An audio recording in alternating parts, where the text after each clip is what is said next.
There is a fascinating midrash which appears in this week's parashah, just as the Torah transitions into the story of the Akedah. Writes the Torah, Achar hadvarim ha'ele, after these things, Va'elokim nisat Avraham, God tested Avraham. But what were these things that led to the ultimate test of Avraham Avinu?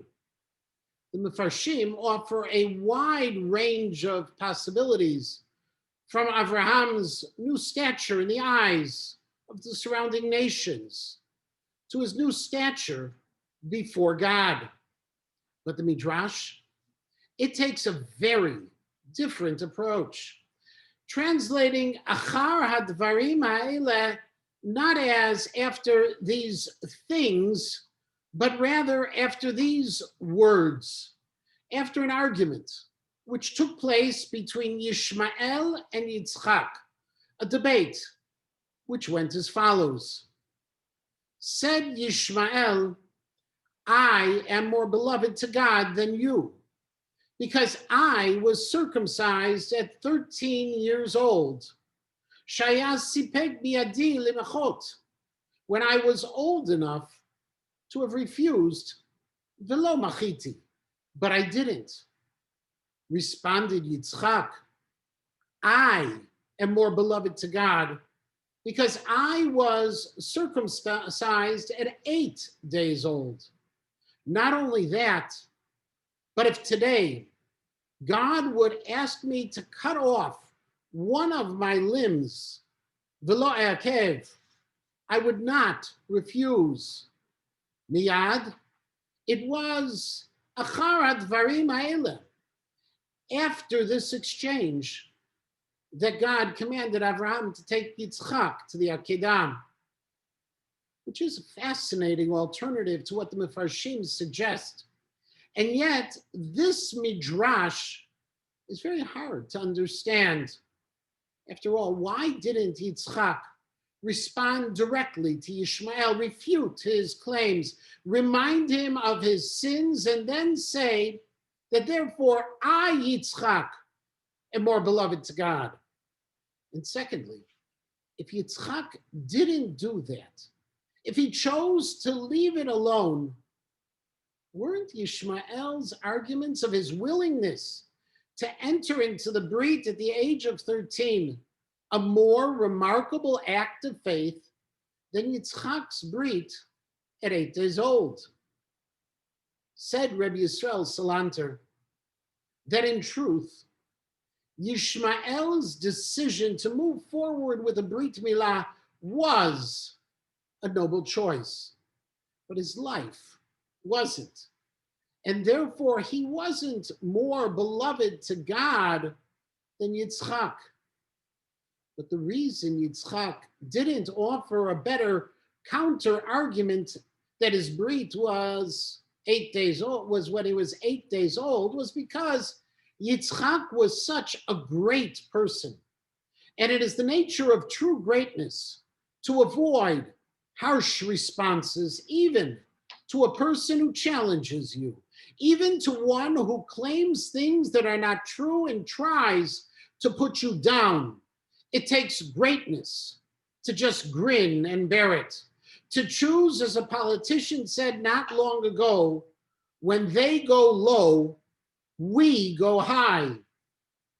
So Yitzchak didn't stoop to Yishmael's level.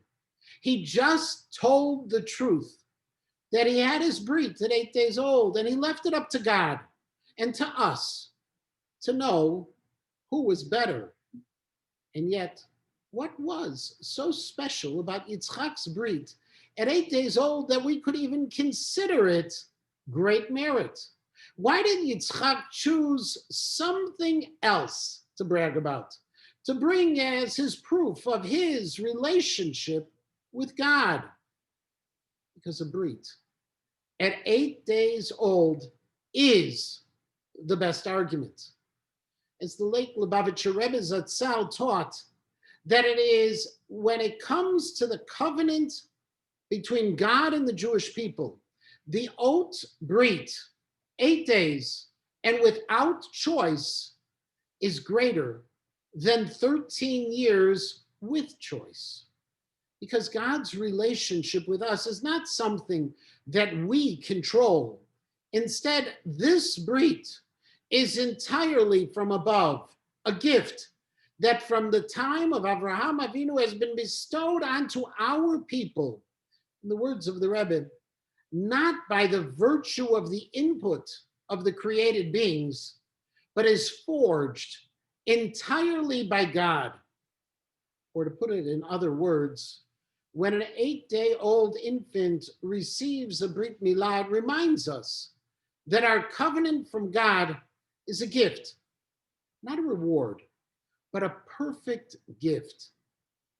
And when I read the Rebbe's explanation of how sometimes no choice can be better than complete choice, it reminded me of an essay once written by a colleague, Rabbi J. Goldmans. Rabbi Goldmans is an exceptionally talented mechanech. For many years, he taught at Ramaz, where he also served as the headmaster. And today he's a teacher at Mayanot High School in New Jersey. And he once wrote one of the most powerful pieces of research I've read on the subject of davening is from studies done on church attendance, which found that it is the children who have been regularly involved in church who are more likely to retain the habit of church attendance when free to abandon it. Or to translate it to our community, many children don't want to go to shul, but adults who go are more often than not those who went as children, even though they didn't want to. Or as Rabbi Goldmans concluded, the more you force your child to go to shul, the more likely it is that he or she will continue to go to shul later in life, which may sound counterintuitive or at least countercultural. And yet, many children don't want to do a lot of things. Go to school, brush their teeth, make their bed.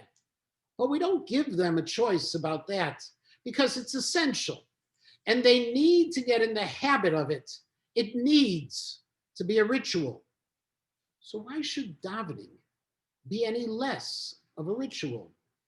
Said Yitzchak to his brother Yishmael, you may have willingly entered into the Brit at 13, but for me, the Brit was part of my life from infancy. I grew up understanding that I was part of a covenant with God, and that covenant defined who I was and who I will be. So much so that to this very day, we pray at every Brit with the words, Keshem shenichnas lebrit, that just as the Brit defines the life of the child, so too we pray will all moments of life be defining, shape, and form him into a Jew who is beloved to God. It was then when Yishmael challenged Yitzchak that Yitzchak said that even if God asked me to sacrifice a limb, I would not hesitate. Said the Torah, Achar Dvarim Ha'elem. It was after that exchange that God tested Avraham, not Yitzchak, but Avraham, because Yitzchak had already risen to the heights of faithfulness from when he was just 8 days old. Shabbat Shalom.